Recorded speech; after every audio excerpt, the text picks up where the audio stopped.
Well, it's 2024, and we're going to start the year off with this question. More disappointing franchise crossover, Alien versus Predator or Freddy versus Jason? Ooh, wow. I don't remember Freddy versus Jason. Oh. So I believe I've seen it, but I don't remember it very well. Do you remember Alien versus Predator? Yes. Okay. Yeah, so I would have to lean into Alien versus Predator, I guess, because it's the one that sticks out to me more. Can I tell you something that's going to shock and horrify you? Yeah. We're going to be leading into Alien versus Predator in like a few weeks. We're going to be watching it. Yeah. Oh, nice. Okay. No, it's not nice. Oh, well, it's bad. That but, movie blows ass. Yeah. I think that's because you're such a giant Predator fan. That, I am. For me, the answer is obviously Alien versus Predator, but this movie does kind of bring that into question with the tease. I think I remember being entertained by Freddy versus Jason. I feel similarly to you, but I do recall also the overwhelming feeling that it was a giant waste of time. It's like Batman v Superman. Like, you just know neither one of them is going to lose. So it's kind of like no stakes. So they it's go not back that and fun. forth, Yeah. and yeah. Okay. And also like Batman v Superman. It's pretty terrible. I didn't see that one either. I didn't see Batman. You're not versus missing Superman. anything. Yeah, I don't so. think we're going to Yeah. cover that one, I don't think. Welcome to Bad Movies and Beer. I'm Cooper. And I'm Nolan. And today, for our first episode of the new year, we are discussing Jason Goes to Hell, the final Friday, a.k.a. Friday the 13th, Part 9. Although the official Friday the 13th fans do not call it that. No, that would be sacrilege, right? Yeah, how about this? This is our first ever January episode. In the past, we've taken a break after December and come back in March, but because we decided to go bi-weekly, we are now going to be pushing through January and February right through all the way to the end of June. So we're going to have our first ever January episode right now. Next month, our first ever February episode and our first ever Valentine's Day episode. Ooh, so uncharted waters here, and looking forward to, the romantic episode. Well, I don't know how romantic it'll be, but we'll be watching it and talking about it on Valentine's Day. No, but this is exciting. Like you said, first time in January. We'll see if we can keep things rolling into the new year. So this is the third Jason or Friday the 13th movie on our podcast. Yes, we did Friday the 13th, Part 8. Jason allegedly takes Manhattan in our first season. Jason on a boat floating towards Manhattan. And then we did Friday the 13th, Part 3, 3D in our second season. Ooh, yeah, and that one had some fun action sequences in that one. Well, it had the hilarious 3D effects where they're like intentionally sending things towards you. Yeah. Yes, yeah, that's coming back to me now. I remember that one. That one was pretty fun. This one, though, totally different from both of those. Well, not different in that he never appears in hell. That's pretty similar to him never appearing in New York. Yeah, but I know what you mean. Yeah, very different style of movie. He does spend roughly the same amount of time in hell as he spends in New York in Part 8. But we're going to cover all of that. But first, before we do, as always, we have paired the movie with a beer. What is the beer we are drinking today, Noel? Yeah, this one is a pretty easy connection. This is Jason Goes to Hell, and we're drinking a beer from the Helltown Brewing Company. Out of your favorite city in the United States of America. Chicago? Yes, I'm pretty sure most listeners would be able to throw out Pittsburgh, Pennsylvania here pretty quickly. Yeah, it's from Pittsburgh. This brewery located in the Strip District, which is a fun area that you and I went to on our trip there this past summer. We did not visit this brewery, though. No. So I'm excited to try this. I don't think I've had anything from the Helltown Brewing Company before. This is a Hefeweizen, so German-style wheat beer. This should be pretty crushable. A light way to sort of start our new year after consuming so many IPAs and other dark beverages in our Christmas episode. Fuck yeah, we drank a lot for that one. If you have not listened to our Invasion USA holiday special, make sure you take a listen because it was a good time. Shout out to the folks at Fatty Beer Co. for that delightful advent calendar. Yeah, that was a lot of fun. Small regrets about how I felt the next day, but it's always worth it. So this is a traditional Hefeweizen, so it's going to have like hints of kind of clove and banana. It's going to be tasty. It's going to be from those grains, right? Clove and banana, eh? Ooh, yeah, right up my alley. Okay. Why don't we crack it open and give this thing a shot?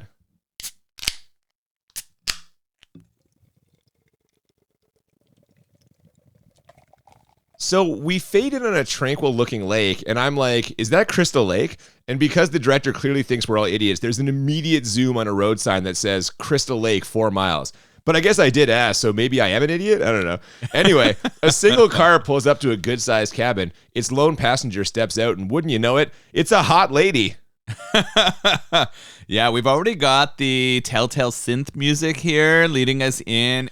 This woman arrives. She's, you said she's an attractive woman right now. She's kind of buttoned up. She's got like a New York Mets hat on, and she's just trying to come in and get settled at the lake. She does look a little bit suspicious of her surroundings, though. She comes in, turns on the light, and what do you know? The light bulb blows out. Oh, yeah, exactly. So she goes to the shed to grab a ladder to change it. We get an extremely low-grade jump scare here when she accidentally breaks the light behind her, which plunges the shed into darkness as well, but it ends up being nothing.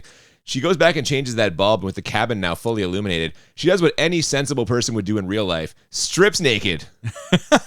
Well, it's pretty cold out there. She needs to warm herself up somehow. By taking off clothes? Well, she's heading to the shower. Which people also always do when they arrive at a fucking cabin. Yeah, she's First thing I do. She's looking to get clean. I don't know. Maybe she has some time to herself alone. I think a lot of people like a shower when they're trying to like decompress and get away from the world. I think she's actually gonna have a bath. I feel like water's in the doesn't matter either way. She's almost in the tub when suddenly the lights go out again. And she reacts immediately, almost as if she was expecting this to happen. She grabs a towel quickly and goes to investigate. And no sooner is she out of the bathroom than a certain hockey mask wearing killer appears, taking a big swing at her head and neck with his machete. It's Jason Voorhees, obviously, and she manages to dodge his attack, but in doing so, she falls over a banister and directly onto the coffee table on the ground below. And here comes the stereotypical chase music. Yeah, this is getting into some action right away. She dodges that Jason swing, and it does look like she's ready to get out of here. She looks much more capable than an average person in one of these situations. Oh my God, especially when she gets outside and runs off into the night. She slides across the hood of a car and skillfully hurdles several branches and tree stumps, and it becomes clear that this is no ordinary slasher victim. In fact, just as Jason catches up to her in a clearing that she stops kind of like right in the middle of, giant floodlights turn on and a bunch of armed SWAT types appear. So this has all been a big setup, and the hot lady is like an FBI agent, I guess. It's like a horror version of Miss Congeniality. I did not make that Sandra Bullock connection, but I see what you're doing here. Yeah, all of this was a big trap. She went there to lure out Jason, and she even had him chase her through the woods to this clearing. There's all of these military or SWAT people even coming down on ropes while firing off fucking machine guns. Oh yeah, man. And these cops or whoever absolutely Swiss cheese Jason here. They're making more holes than the gopher in Caddyshack, or Caddyshack 2. But the icing on the cake is when they launch a grenade at him that literally blows him to pieces. His head goes flipping up into the air. One of his arms flies off to the side covered in flames. He's like those old crash test dummy toys from the 90s. Remember those? I had a bunch of those. Those were fun. Yeah, man. You press the button and they would explode. I actually thought it was a plane that dropped a bomb on him, which I thought was pretty fucking ridiculous. Because the one guy mentions that they all need to like move out of the way, and I thought that they were calling it an airstrike. But he absolutely gets obliterated. His body parts are going everywhere, but on the ground, there is one part of his body still there and still seemingly beating. It's a giant heart. Well, that's the thing, man. Like, these cops are celebrating because in their minds, they have finally ended Jason's reign of terror. But, like, I say in their minds because we're 7.5 minutes into this movie, so obviously that isn't the case. But yeah, just in case anybody wasn't sure about this, we do get a shot of that heart kind of beating on the ground. And we also see a mysterious bounty hunter type watching from a distance. He stares intently towards the scene and utters 4 simple words. I don't think so.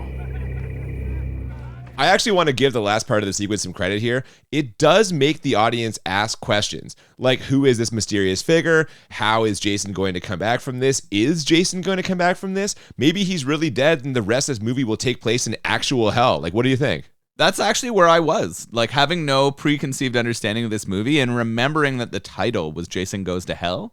I was like, oh, shit, so this is just their way to get him there? And the rest of this movie is going to be him fucking fighting demons in the underworld. I was like, this is going to go some cool place. Yeah, it does not, though. It definitely does not. No, he does not fucking end up in hell. What the fuck? He's not going to hell yet. In fact, in a series of quick scenes cut into a fairly cheesy title sequence, we see that his various dismembered body parts, including that intact heart that we see slowly stop beating in the last scene, have all been delivered not to hell, but to the federal morgue in Youngstown, Ohio. That heart gets a real close look from the coroner performing Jason's autopsy. He knows that it's twice as large as a normal heart and appears to be filled with a black viscous fluid. And as if that wasn't unusual enough, the heart starts beating again right there on the scale this guy is using to measure it. And as if that wasn't unusual enough, this guy picks the heart up and fucking devours it. He's moaning and slurping and gobbling the whole thing. And listen, we find out in the next scene that his partner went to get pizza and is late coming back, but Jesus, how hungry is this guy? Real fucking hungry. I thought it was hilarious that he was drinking a beer while doing this autopsy too. This guy seems like he's under a bit of stress. He is doing this autopsy and the heart starts beating in a crazy rhythmic way, and it's actually the heart that gets him to eat it. Obviously you were joking, he's not hungry, but the heart itself like kind of hypnotizes him with its beating, and he devours the fuck out of this, having all this black ooze go. Like you said, he is making some pretty interesting moaning sounds here as this is all going on. It's like borderline sexual. Yeah, it is. It's a little bit weird.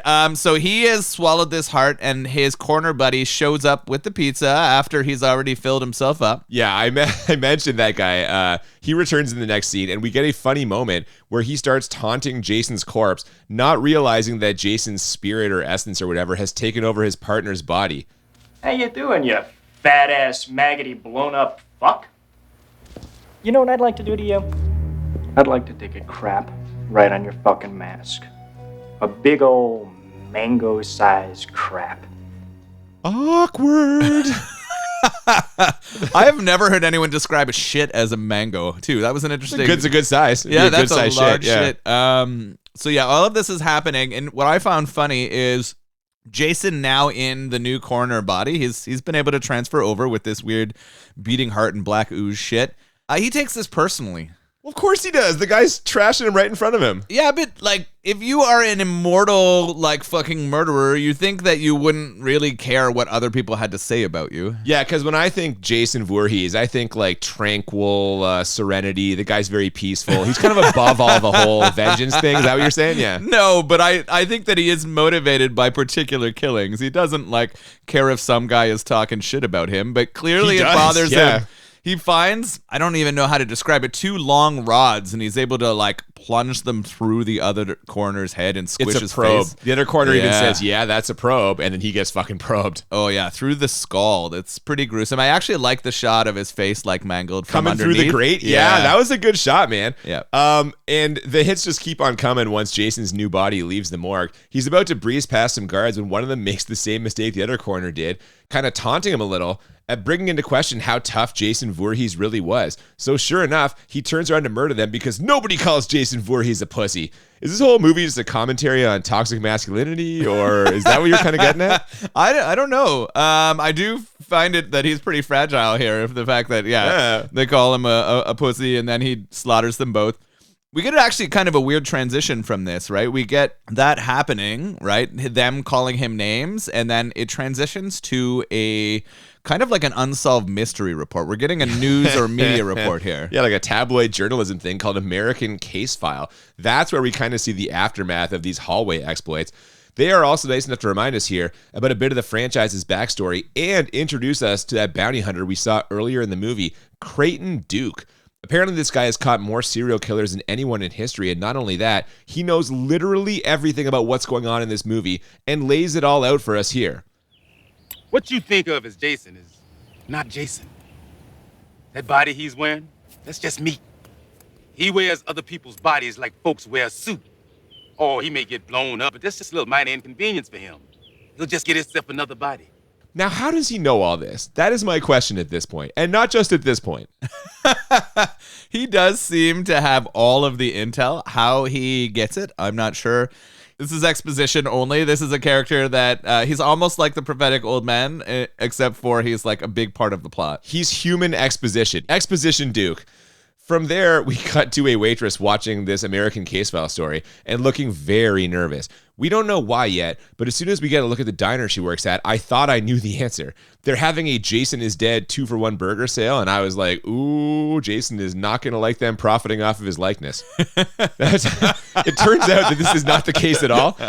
This lady, Diana is her name, is hiding a secret connection to Jason that only 2 people know about, herself and Creighton Duke, who shows up at the diner not for a BOGO burger deal, but to try to get Diana's help and also sleep with her, maybe? He does offer to have sex with her, but I think that is only while he is trying to rile up the local sheriff. The local sheriff steps in as Creighton Duke is making her uncomfortable. Creighton is clearly aware of something that the audience isn't aware of yet. And he's aware of everything in this movie. Yeah, it's a lot. It is a lot. We've found out that he's going to get paid $500,000 to kill Jason. From the American Case File host. Yeah, so he's going to do his best to get that cash. And if he has to f*** a local waitress, he's willing to do so.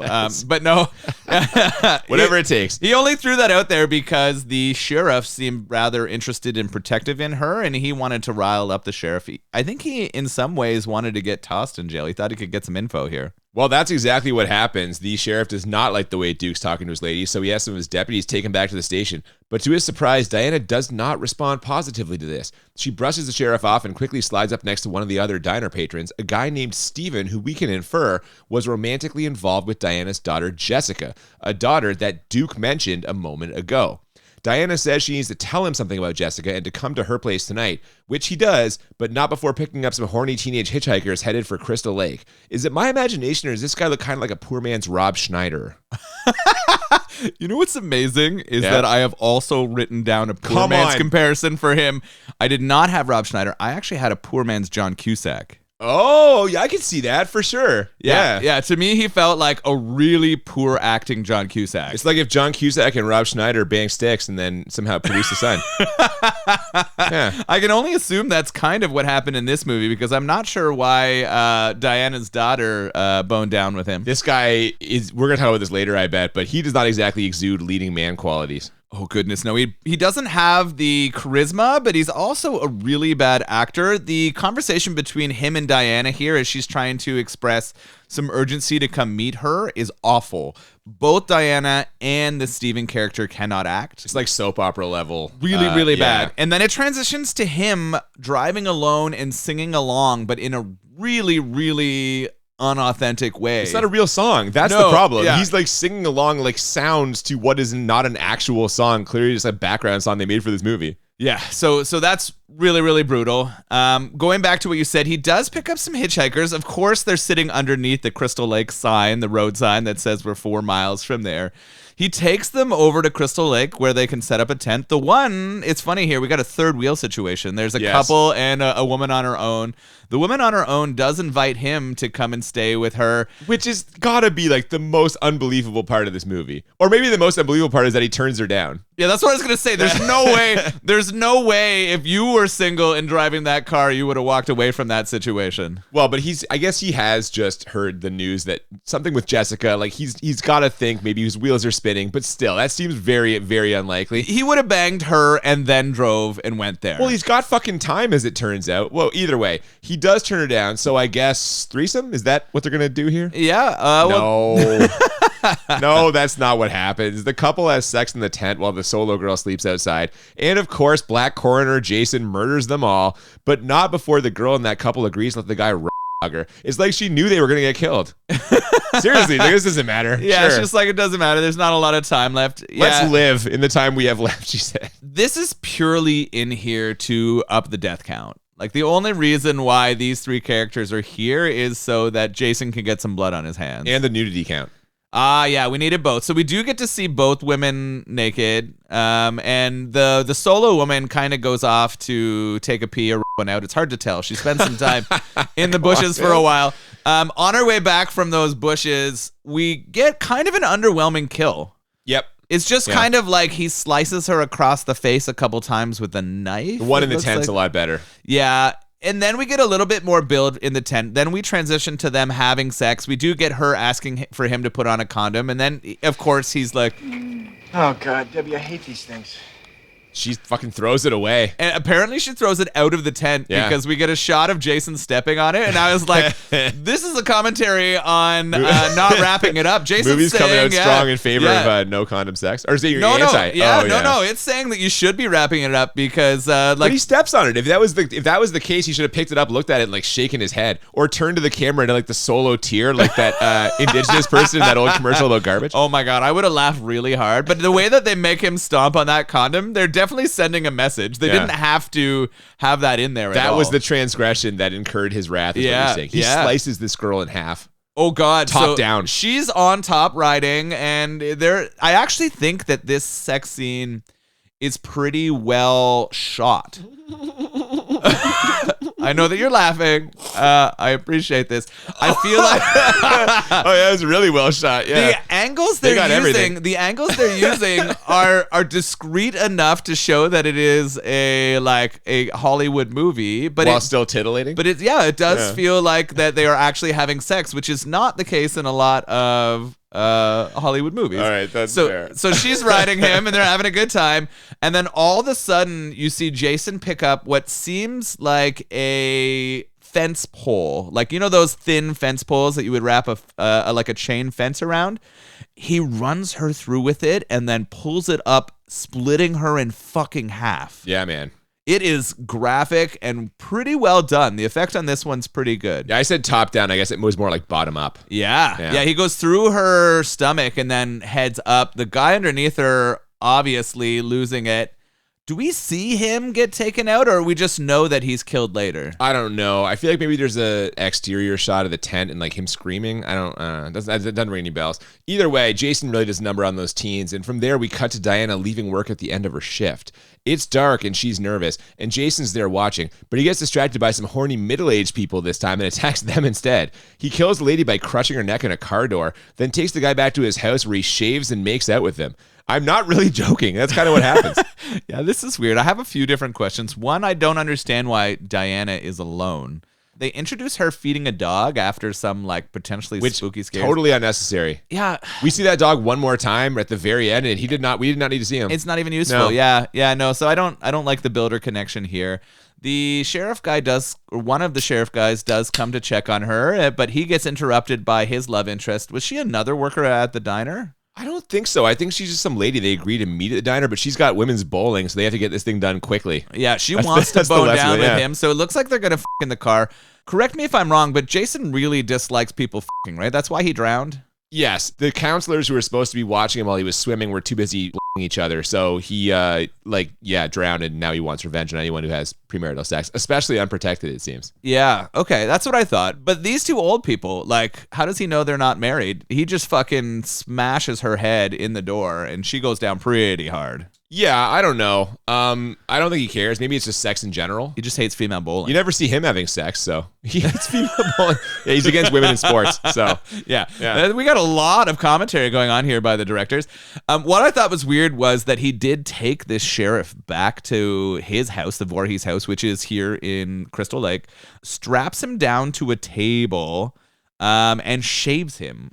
But I guess this is all a setup so that he can transfer himself over to a new body. He doesn't like kissing guys with mustaches. That's what it is. Because the way he transfers is by literally, he mouth to mouth the guy, and the heart lizard thing, it's like a fucking worm snake lizard, but it's heart. This is the first time. Fucking weird. This is the first time we see it come out of his body. I'm getting really alien-ish vibes. You brought it up earlier, but it reminds me of the creature from Alien that can. Yeah, but the alien's not fucking making out with everybody to pass its seed along. It has to come through. Maybe it's like Species. You got to somebody to get it through. So instead of having sex, they're just putting it in through the mouth. Either way, Jason does not like facial hair, clearly, because he shaves this guy totally clean before he fucking plants one on him, and that's how this happens. Well, do you think maybe some of it has to do with him when he was dying as a child? So he can't. He needs a smooth body. Yeah, he didn't shave the guy's fucking chest and pubes. Yeah, just his face. So listen. Well, maybe they just didn't show that part. We don't know. Oh, that could be. Could be. Either way, after jumping into the middle-aged cop's body, Jason does, in fact, go after Diana, attacking her just as she gets off the phone with her daughter. We get a fairly low-budget effect here where the cop is trying to strangle her and she looks in the mirror where she sees that he's really Jason. And then we get a really low-budget effect when he's trying to possess her. This worm snake-looking thing is hanging down from his mouth, and it does not look even a little bit real. Like in a side shot, it's clearly just his tongue colored black. Then we get a close-up, and it's just jerking side to side because I guess that's all they could get the prosthetic thing to do. Not great, guys. This is not good. Yeah, some of the prop work here is a little bit rough. I feel like some of the makeup and effects have been good, and then others, the creature work is not.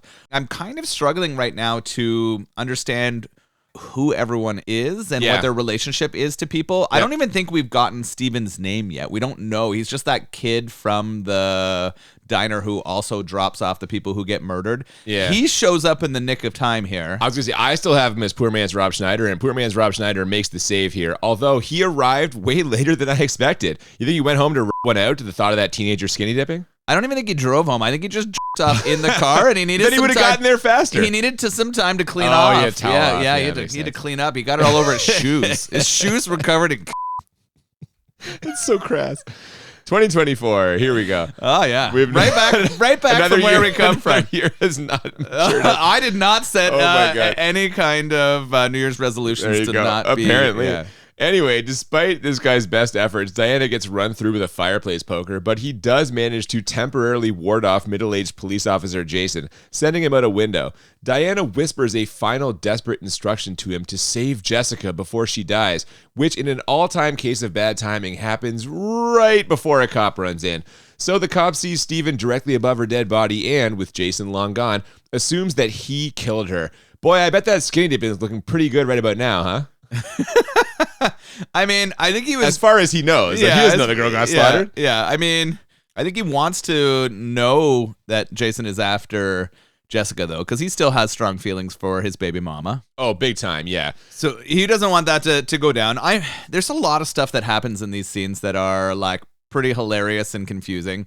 Whenever we see the person who has been possessed by the Jason spirit in a mirror, it actually looks like the original Jason Voorhees, and I have no idea why. Just to spell it out for the audience, do you think people might not track this and make it look like Jason, or can she see Jason in the mirror because she's related to him? Spoiler alert. Is it only her who sees it? I'm trying to remember who the person is who sees it later. Is it Jessica who sees it later? I don't know. I don't remember. This is an interesting question.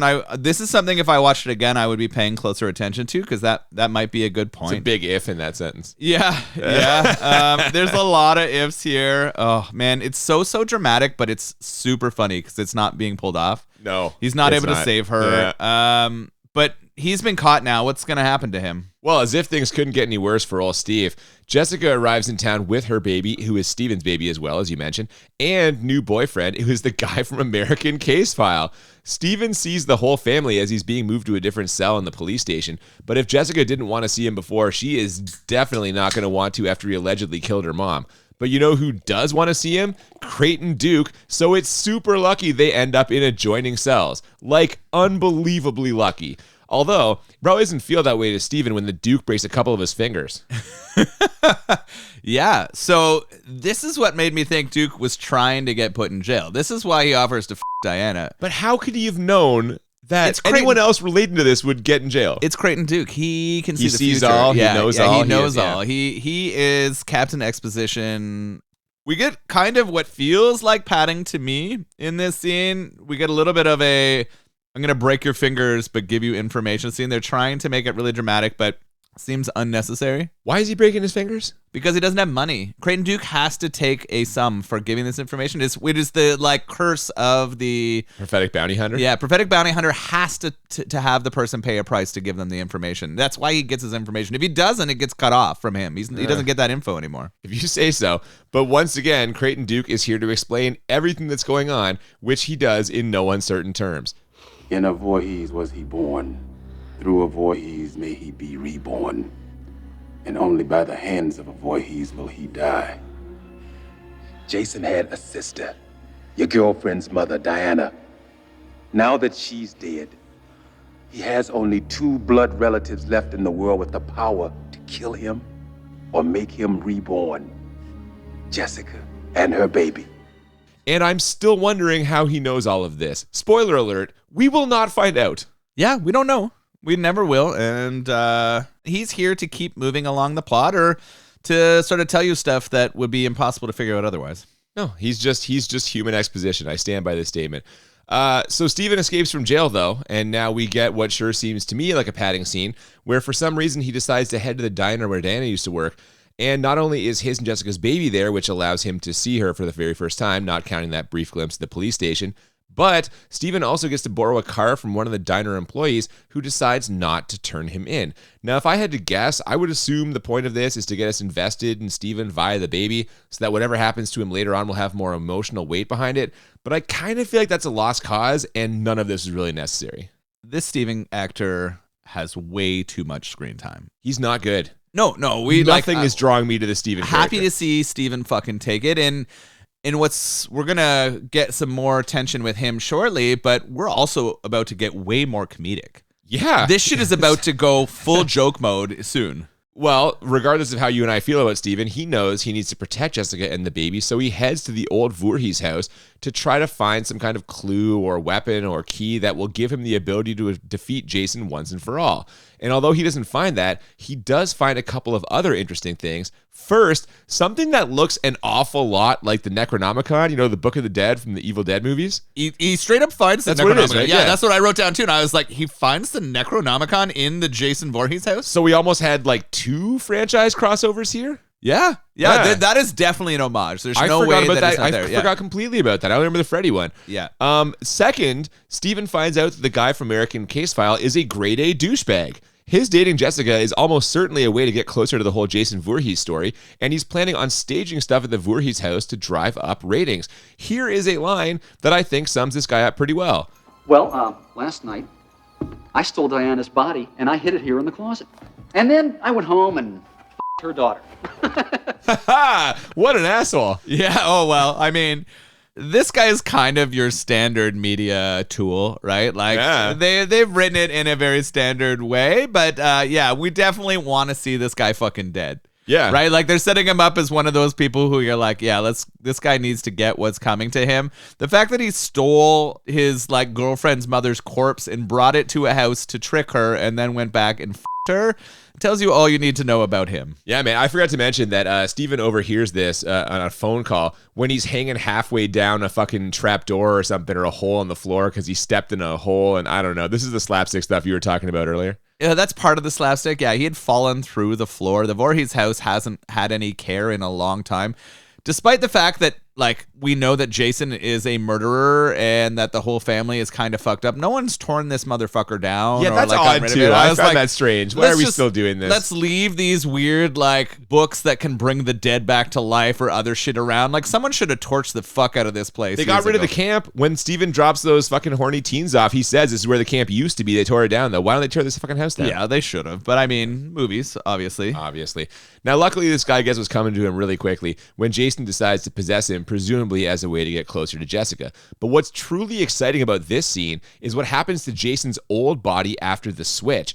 It basically starts bubbling and pulsing and melting away, all while the actor writhes and moans in pain. Parts of the body are like sticking to the wall and the floor where it falls. And I have to say, these effects are surprisingly really good. Oh, I was disappointed in them. Are you shitting me? That was like really cool, like solid practical effects. No, I thought they were pretty bad. I thought these were the best effects in the whole movie. Really? Yes. Oh, I didn't like the transition. I was really, scene. it came out of nowhere for me. I'm like, we'd seen a bunch of shit before, and then all of a sudden it was like really good, and I was like, wow. I thought they went too far and they gave it too much screen time, which is really interesting. Why not? If you're gonna splurge on a good effect, fucking show it to us. The rest is shit. Did this have the funny light electrical stuff happening at the same time too? No, that was later when we get that. But this is just the melting body that it is kind of cool as it melts and he kind of turns into a skeleton. Like, that aspect was good. I didn't like the early makeup as his body started to change though. At the very beginning? Yes, the when very it starts beginning. kind of like getting sucked in on itself? Yeah, I thought that didn't look very real. I still thought it was solid, man. So this is the one part of the movie I want to give some flowers to. Wow, that's funny. Yeah. And then I was kind of suspect on it here. Maybe it had jumped the shark for me at this point too, and I was like losing some of what I had for this movie. Maybe, like I said, for me it came out of nowhere. I was like, this movie is fucking, the effects are shit, and all of a sudden I was like, hey, now this is kind of exciting. So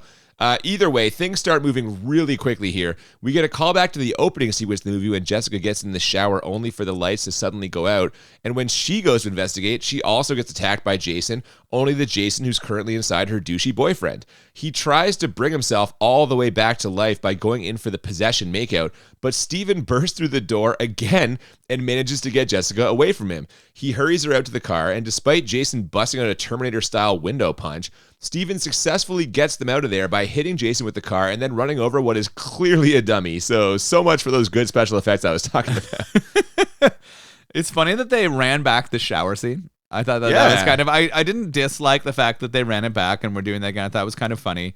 So they do get out. He drives over what is clearly a dummy. It's bad. Yeah, it's not good. The arm flops up. The hand is plastic. Like, come on. So did Jason go to hell here? I'm like, is it over and we're going to actually get to hell? Of course not. They also know that it's not, right? They're both like, no, he's not going to hell yet. So where are we going from here? Well, we're going to stick with the car for a little while. Steven is the hero here, despite our protest earlier. Only Jessica does not believe him, which I guess is fair, as it all sounds pretty ridiculous. So she knocks him out of the car and drives to the police station to report everything that's happened. And when a deputy finds Steven on the road where Jessica kicked him out and mentions that she's at the station base, he immediately asks to be placed under arrest as a way to get back there, which also has the benefit of jump-starting perhaps the most action-packed sequence in the whole movie. Perhaps, yeah, but this is also where the action becomes so slapstick. Yes, it's ridiculous. I actually felt like this section was directed by someone different. Like, I feel like they took a moment where they were like, let's get somebody in and have them do something a little different here. It almost felt like this was a different movie for me after this point. That's fair, I guess. The whole thing starts with Steven doing some kind of thing where he's handcuffed behind his back and he jumps up and like swings the handcuffs in front of his body, which like I bet on paper they thought that would look really cool, but it does not look good. Oh, man, things are getting out of control. When he grabs the gun after jumping over, it starts getting insane. I was laughing my ass off. And It was actually amazing, but in the worst way. We get a head smash here that is fucking hilarious and awful. Won't be the last one either. There's more head smashes coming. There's so many head smashes, two heads together and brains coming out. Oh my God. It's all culminating now at the police station and everyone is there together. We've got our prophetic, like... Well, we don't see him yet. First... but we know he's there. We know he's there. I wasn't sure he was still there. You thought he escaped through, like, telekinesis or something? I thought enough time had passed that he'd be fucking released. What are they holding him there for? He made some comments but wanted to nail the sheriff's girlfriend. He's been in there for days. He's also black, and I was gonna say, you know what? I just wanted to put that out there. It is the 90s. Would he still be in that cell if he was a white guy? I kind of don't think he would be. No, he wouldn't have been. No. But yeah, so Steven, after hopping the handcuffs, grabs the gun from fucking whoever, and he puts like 7 bullets in Jason, including one through the brain. And we think maybe this is over, but of course not. He quickly wakes up and kills another police officer. So I guess at this point, it's time to call in the pro. And like you already mentioned, the one guy who knows everything about Jason, how to stop him, is still in that jail. It's Creighton Duke.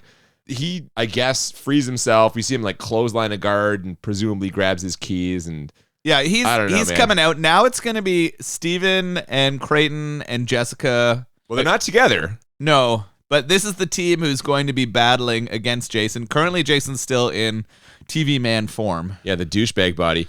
But with him back in action, so to speak, Steven and Jessica run to the diner, which I guess is across the street from the police station. Has that been there the whole time? Yeah, they're close. I don't know. It was kind of a weird transition. They don't tell you the time frame difference here. I feel like they did not do a good job of demonstrating that geography earlier. No, they definitely didn't set that up. No. Things are starting to get out of control. I guess now what's happening yeah, they're is starting to get out of control. They're all racing to the diner because that's where the child is. But do they know that? For some reason, they all know the child is there, and somehow the TV dude even knows as well, because Jason in that body knows that if he can possess the child, he can come back to life.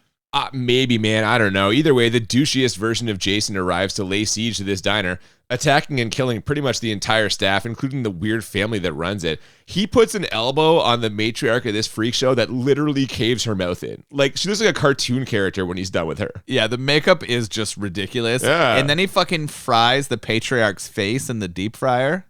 That's a little Toxic Avenger fucking throwback there. Yeah, absolutely. No, man, we get another nice move here where he gets his hands on that waitress friend of Jessica and squeezes her till her brains pop out the top of her head. Like they explode up into the air after she teases us by almost saying the title, too. She says, "Go to hell."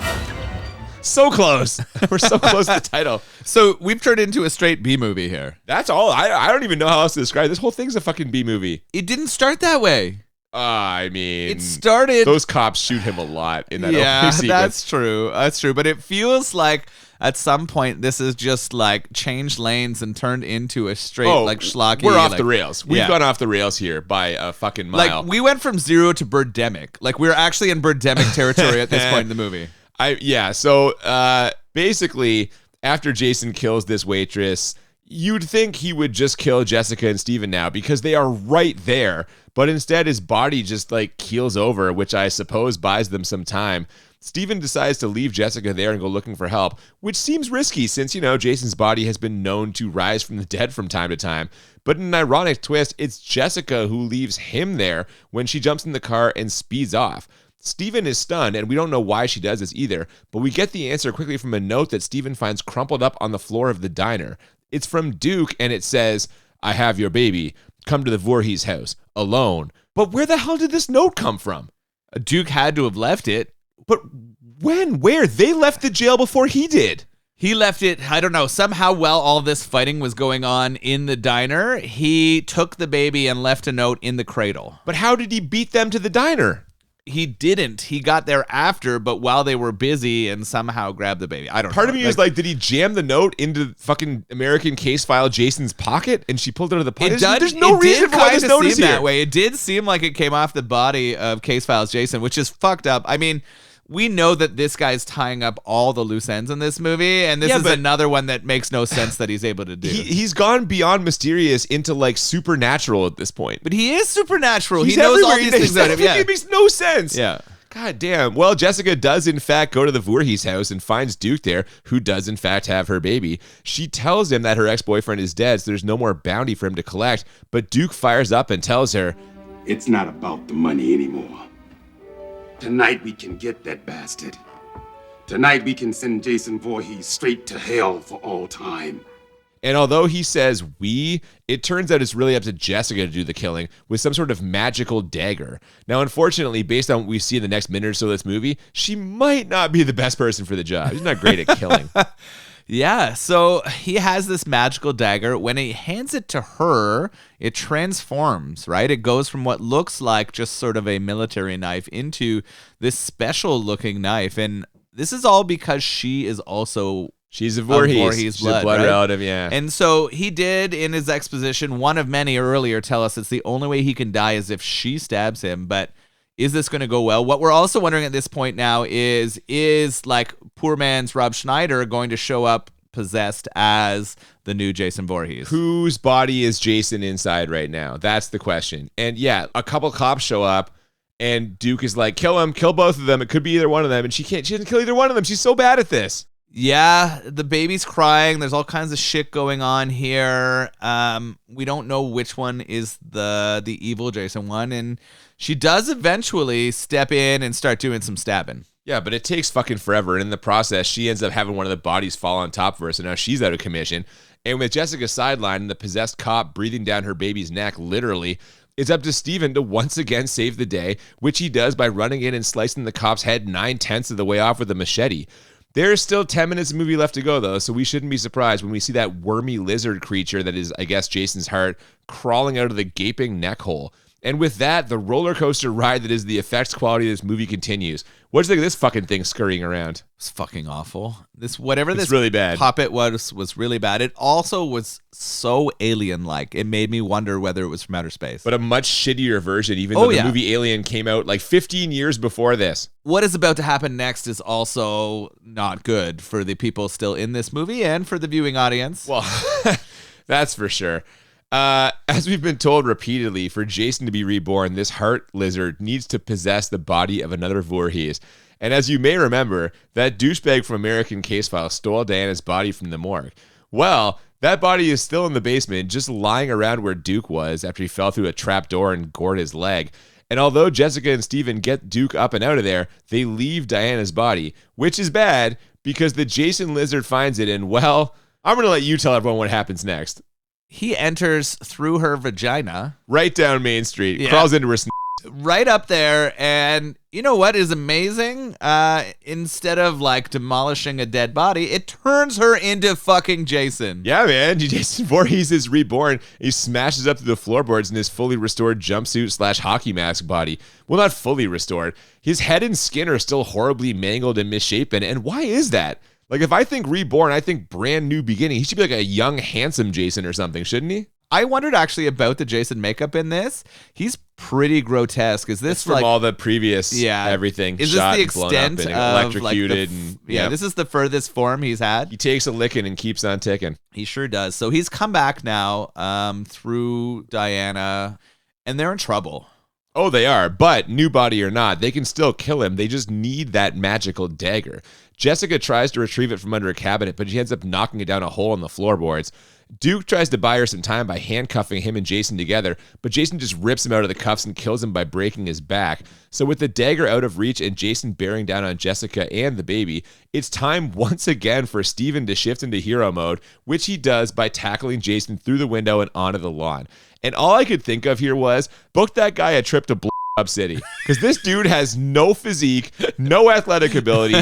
He isn't particularly handsome. He might possess the least amount of heroic qualities of any hero character I've ever seen, but he just keeps throwing himself in front of bullets for her. He should have died so many times at this point, and we're about to get him facing down against Jason. He must be one of the weakest pieces of shit to ever face off against Jason, and he keeps survives. taking a beating and surviving. He survives, which is insane. This guy has some of the strongest plot armor I have ever seen on a character. That's a good way of putting it, yeah. He's going to hit Jason in the face with the shovel a few times, and then Jason's just going to hit him back with it, but not break him in half like he could, right? No. There's a rake situation going on, too. They're getting all of the garden tools out and just fucking kicking the shit out of each other with them, but somehow fucking Steven is surviving all of this. See, I wouldn't say kicking the shit out of each other. Jason kicks Steven's ass all over this front yard. He fucking throws him into a planter jungle gym thing at one point and tips him over. Steven should have died 18 different times here. This jungle gym thing that flips over and he's kind of hiding in, they had an opportunity to do some funny punch and dodge under here, and they don't do any of that. They just has this giant jungle gym lying on him. It's kind of a missed opportunity here, but I mean, we don't believe Jason is acrobatic or athletic enough to avoid punches anyway. No, but neither is Steven, so I don't know, man. Yeah. Either way, Jessica finally gets her hands on the dagger. She comes flying out of the night and jams it into Jason's chest, and we get some immediate light effects as it's clear that he is very damaged here. I say damaged, but not dead, even after Steven lands several punches right to the hockey mask, and what has to be the worst attack strategy ever. He's punched him right in the mask. Why I'm are you come on, dude. punching the part that doesn't work? We're now getting Roman candles shooting out of his chest and into the air. Well, and it gets bigger in a second when Jessica, realizing the dagger must not have completely impaled his heart, runs up and drop kicks it all the way into his chest, and now we get the fireworks. Yeah, we get lots and lots of Roman candles coming out now. There's a storm brewing above, right? The weather changes above them, and they're really leaning into the mood here. And we start to get this kind of light from the sky. Yeah, this beam is shining down in a fucking circular, it's like a light tube almost. And a bunch of cartoony mud hands suddenly rise up out of the ground and start pulling Jason down. They also grab a hold of Steven, with Jason trying to drag him along as well. But Jessica manages to pull him far enough out of that light that the hands let go. And the last thing we see before the light fades out is Jason's mask slowly sinking below the dirt. The sun is rising on Crystal Lake after the dissolve. Jessica and Steven are walking arm in arm, and it appears the nightmare is finally over. Where's their baby? No one knows. Yeah, I'm at this point, where is their fucking child? No, but what's important is the nightmare is finally over. Or is it? Because we cut to what appears to be a pile of dust and gravel, but as the wind picks up, the dirt moves and reveals Jason's mask. But this appears to be a false alarm, as that fucking dog from before even comes over and paws at it without incident. But then, in what was by far the most talked about moment of this movie, a familiar knife glove wearing hand bursts up out of the dirt, grabs the mask, and pulls it under while a familiar laugh rings out. And then the Jason sound again. But what does it all mean? It means that we're getting a Jason versus Freddy movie. That's right, a shitty crossover coming your way in just a few years. Yeah, it was funny. The music transitioned to a very solemn, quiet, slow sound, and you were like, is this how this is ending? I didn't know that this crossover thing was happening. We'd just been on half an hour of was a fucking shit show. Yep. And it ended in a way that led us forward, I guess. I was still super disappointed we never got to hell. I mean, we have to assume he's there, but we don't see it. Well, that's what I mean. Yeah. I need to see Jason battling fucking demons even more in hell. misleading than Jason Takes Manhattan. You're more, saying. yeah, more misleading absolutely more. At least there was some scenes in streets that looked like they could be one Manhattan. street. Yeah, one street. Yeah, that's true. That was diner. That was 4 minutes of that movie. We got 0 minutes of hell in this movie. We got not a lot of hell. Yeah. This seems like a very appropriate time to transition to our ratings. We're talking about what we did and didn't like and how we felt disappointed, or I was going to say not, but we both felt disappointed, I think. So the way we always do this, we rate the movie on a scale of 1 to 10 two times. 1 to 10 for how bad it is, 1 to 10 for how enjoyable, and the goal is to find movies that are a 10 out of 10 on both scales, or what we call the Crit 20. And for me, I almost always do not approve of retconning, and this whole heart lizard thing is a huge retcon. The story is by far my biggest issue with this thing, specifically the Creighton Duke character. I've already said this, but there is zero explanation for why he knows any of the things he knows. Like, we never learn how he found this out, or where that magical dagger comes from, or how that note of his got to the diner where Jessica could see it. He is literally just a device to move the plot along, like we already said, and that is just sloppy. Or maybe sloppy isn't the right word. It's brazen is what it is. They could have easily put some explanation for his role in any of this in here, and they just decided not to. And as a fan of the Friday the 13th franchise, the whole thing feels kind of insulting. The effects are all over the place. Some really good, some terrible. The music is so stereotypical, it's almost laughable. And I cannot think of a single good acting performance. So this is bad. But I don't think it's a 10 bad. I have it as a 9. All right, that's fair. I have some very similar points. Number one on my list was the acting. I really struggled with Steven being the leading man.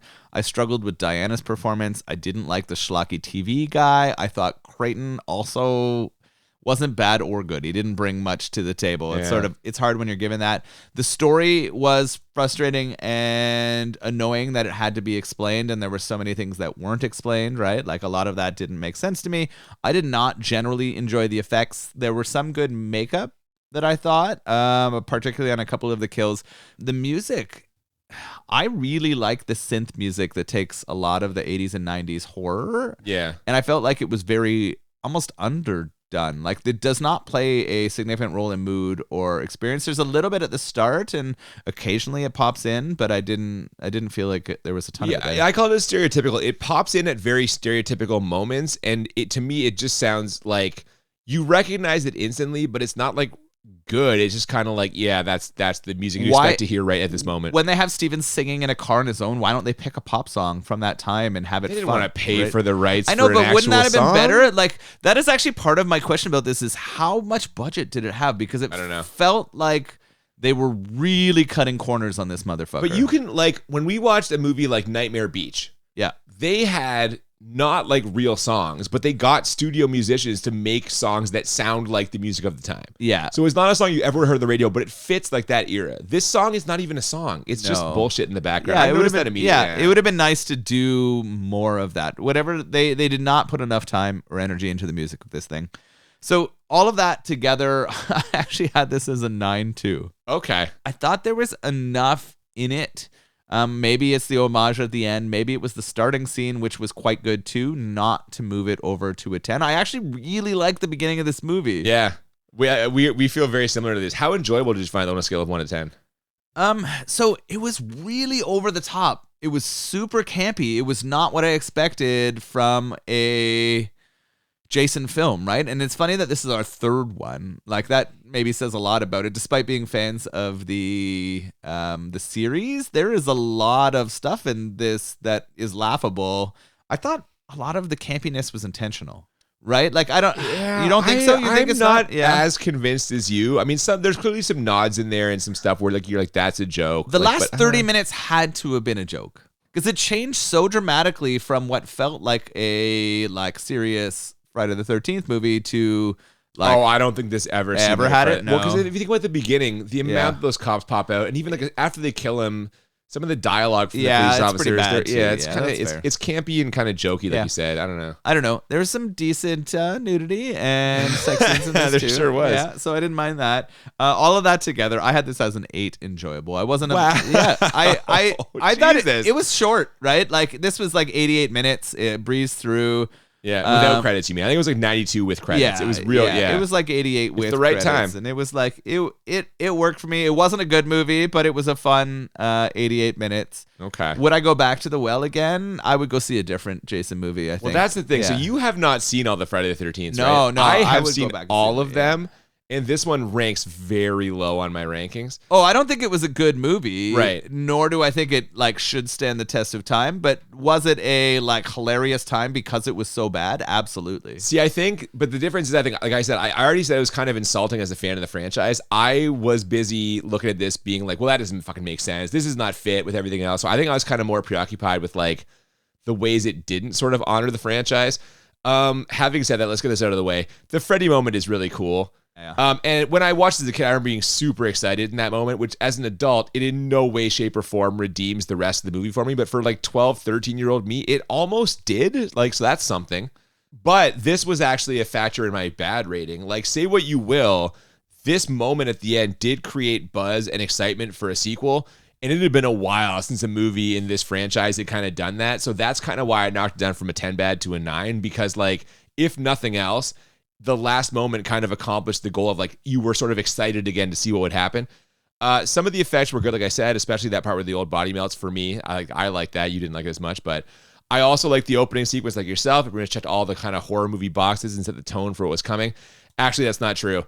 It definitely pointed to some of the silliness that was coming, but they just kept hitting new lows in terms of how serious they were taking this, and that dropped the enjoyment for me.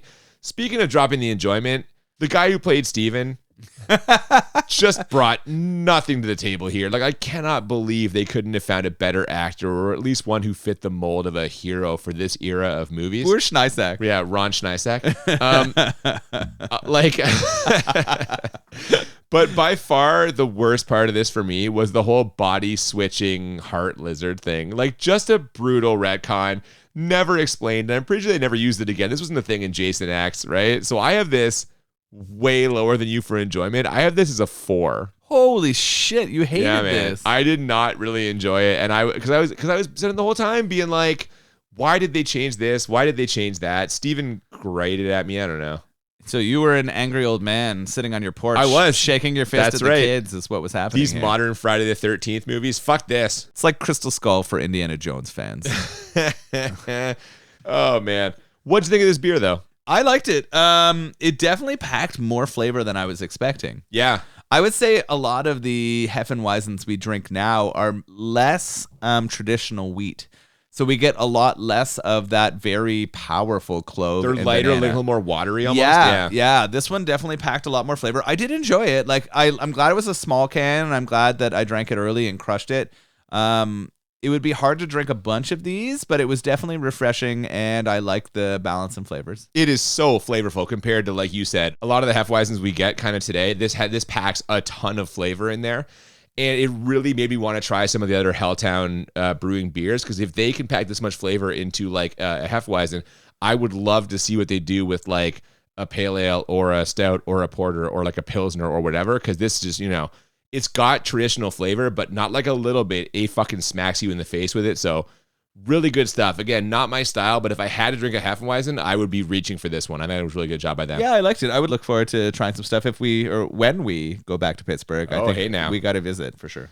Well, I'll tell you something you're going to be looking forward to, and that is our next episode. Because if there's one thing I know about you, it's that you love practical effects, especially when they include puppets. And yeah. 2 weeks from now, Jim Henson coming out here? Oh, this is so far below the Jim Henson line of respectability. 2 weeks from now, we're going to be watching a movie called Attack of the Beast Creatures. Oh, okay. I've never seen this before, but as I understand it, it involves an island full of monsters. Do they have to, someone has to survive on this island? And there's there's a couple that are going to have to survive. I don't know if it's a shipwreck scenario, but there's an island and there are beast creatures and they are attacking, and that's all I really know. But it's going to include puppets for sure, and I'm sure they'll be low budget, so get excited for that. Ooh, okay. Yeah, I'm excited. I'm excited for this. I know so little. little. Nothing about it. Yeah, okay. I love puppets. This all sounds very fun to me. I can't wait to watch it. Yeah, it's going to be a low-budget adventure. We're going to keep 2024 rolling with some hopefully really good stuff. We'll see. Before then, if you have not already, please follow us on social media at the BMB Podcast on Twitter and Instagram. Feel free to send us emails, thebmbpodcast@gmail.com. The fourth season is all sort of booked up right now, but we are always looking for more suggestions of beer and or movies. Absolutely, and we love to hear from you, so please don't be afraid. Reach out, let us know what you'd like us to cover, and we hope you will join us in 2 weeks' time for Attack of the Beast Creatures. Until then, I'm Cooper. And I'm Nolan. And we'll see you next time on Bad Movies and Beer. Steve, keep on being average. Evil has finally found a home.